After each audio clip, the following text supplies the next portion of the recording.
Hello everyone, welcome to this week's edition of the I Watch Horror podcast.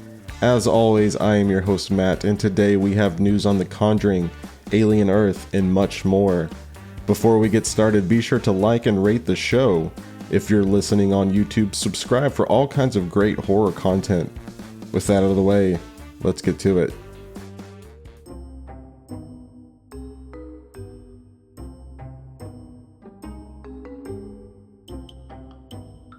For more than a decade now, the world has been captivated by the true-life cases of paranormal investigators Ed and Lorraine Warren, as documented in the Conjuring Universe of films.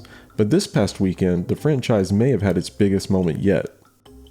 The latest entry, The Conjuring Last Rites, smashed previous records, earning a staggering $83 million domestically and an additional $104 million overseas.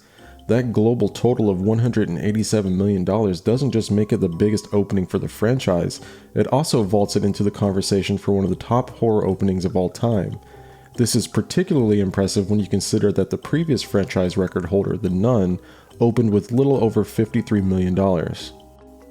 This monumental success pushes the entire Conjuring universe past the $2.5 billion mark in total box office.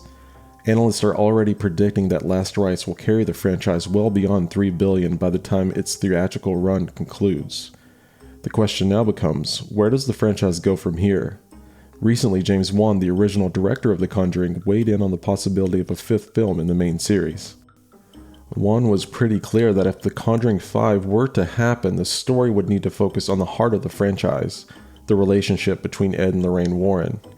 Wan mentioned that the dynamic between the actors, Patrick Wilson and Vera Farmiga, is so central to the series' success. He even described them as the mom and dad of this particular cinematic universe, and when you look back at the films, it's clear he's right. The emotional core isn't just the jump scares or the demons, but the love and support between two characters as they face the supernatural. According to Wan, the real-life lore of Ed and Lorraine Warren still provides plenty of inspiration for new stories. So while we might see more spin-offs and sequels, the future of the main films hinges on whether they can find a story that truly celebrates the dynamic that made the first movies so powerful. Focus Features, the independent film arm of NBC Universal, has made a significant investment in a new voice in horror.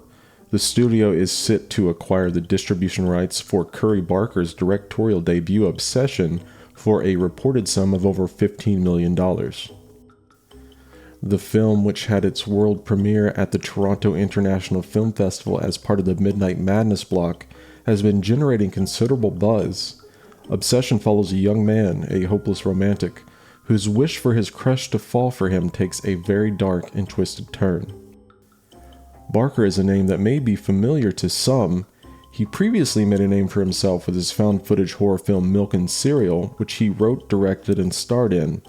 It was a micro-budget project that found a viral audience online. Now with Obsession, he is transitioning to a traditional studio production, and it appears the horror world is paying attention. The acquisition by Focus Features is a clear sign that they see immense potential in this new, unsettling vision. In some fascinating news from the world of sci-fi horror, the legendary actress Sigourney Weaver, the woman who as Ellen Ripley defined the cinematic final girl for a generation, is weighing in on the new series Alien Earth. Weaver, who's been at the Toronto International Film Festival promoting a new project, recently spoke about the show and shared that she's really enjoying it. What's particularly interesting is what she singled out for praise.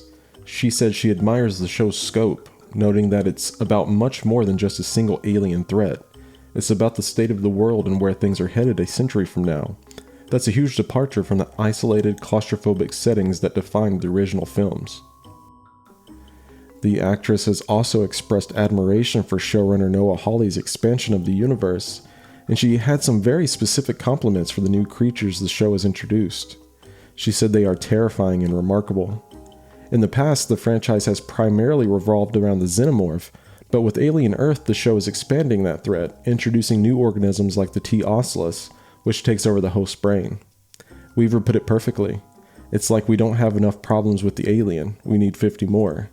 And that seems to be exactly what this new show is giving us.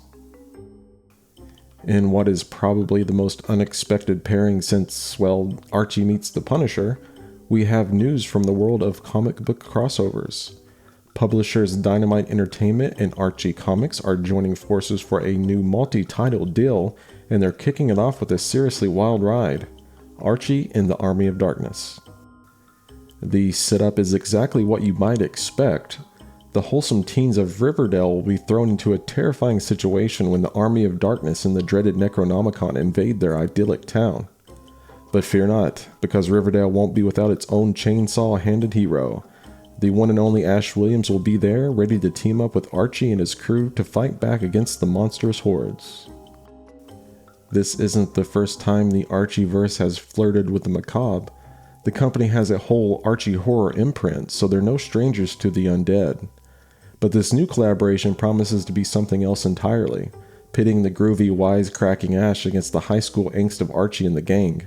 It's an odd couple for the ages, and we can't wait to see how it plays out on the page. Amityville. It's a name that's been synonymous with haunted houses for nearly 50 years. There have been countless adaptations of the story, with over a dozen sequels, prequels, and reimaginings of the chilling tale, and now it appears we're getting another one. Amazon MGM Studios is moving forward with a new Amityville film, and they've brought on some major talent to take on the infamous home on Ocean Avenue. This time, the director's chair will be occupied by David F. Sandberg, whose horror career began with the viral short film Lights Out, which was nothing more than a simple concept, a monster that only peers in the dark. That short film quickly got the attention of Hollywood, leading to a feature-length film of the same name and launching Sandberg's career. He then went on to direct Annabelle Creation, a prequel to the popular horror doll franchise, and in a surprising pivot, 2 major superhero films with Shazam and Shazam Fury of the Gods. But Sandberg has said he's ready to return to horror, and a lot of us have been waiting to see what he would do next. Sandberg is also producing the movie, working alongside Peter Safran and John Rickard. Safran, of course, is a huge name in the world of modern horror, with a long history of producing films in the Conjuring Universe, including some of Sandberg's past projects. The script is being written by Ian Goldberg and Richard Nong, a duo known for their work on The Autopsy of Jane Doe and the Fear the Walking Dead series. Specific plot details and casting for the film remain under wraps, but the team's combined resume suggests they're aiming for a fresh, visceral take on a classic haunted house story. There's no release date yet, but a new Amityville film, especially with a creative team that's proven its ability to deliver scares, is definitely something to keep an eye on. After over a decade of films and a series of blockbuster hits, we're finally seeing the Conjuring Universe begin its expansion into the small screen. The project, which is being developed for HBO Max, has just found its writer, showrunner, and executive producer in Nancy Wan, whose previous credits include writing for Marvel's Jessica Jones and the cult classic Supernatural. Wan is bringing along 2 other writers with her to the project, Peter Cameron and Cameron Squires, both of whom have worked on the Marvel series WandaVision in addition to other projects.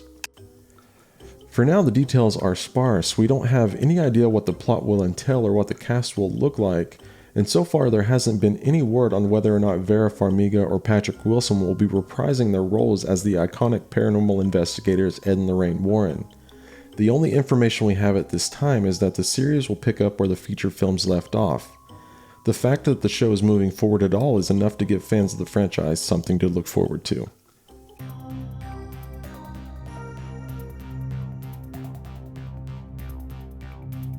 This week we have 4 films being released in theaters and 1 being released on video on demand.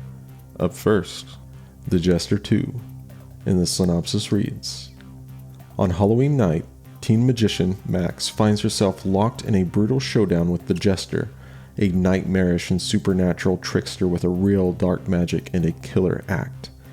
An illusion turns lethal and every escape is a trap. Max must pull off the ultimate trick, staying alive. On this deadly night, the only escape is to beat the devil at its own game. Up next, Him, and the synopsis reads: Him centers on a promising young football player invited to train at the isolated compound of a dynasty team's aging QB1. The legendary quarterback takes his protege on a bone-chilling journey into the inner sanctum of fame, power, and the pursuit of excellence at any cost. Up next, Compulsion, And the synopsis reads, a young woman's visit to her stepfather's villa spirals into danger when she's targeted by con artists, and a violent murder forces her into a deadly cover-up. As local detectives close in, trust cracks and dark secrets are exposed. And lastly, for films and theaters, Dirty Boy. And the synopsis reads, raised in a cult, a reclusive schizophrenic discovers that he's being framed by cult leaders for a series of ritualistic murders and must prove his innocence by saving their next victim and destroying the evil sect. And for video on demand, we have Witchboard. And the synopsis reads, a cursed witchboard awakens dark forces, dragging a young couple into a deadly game of possession and deception. Thank you all so much for hanging out with me today for a few minutes. Be sure to like, subscribe, comment, rate, review, share, all of those things. I know that's annoying to hear on every single piece of content you consume, but it's really a huge help. We are on YouTube, Instagram, X, and Threads. The handle for all of those is I_watch_horror. I hope you all have a wonderful week. Until next time, take care.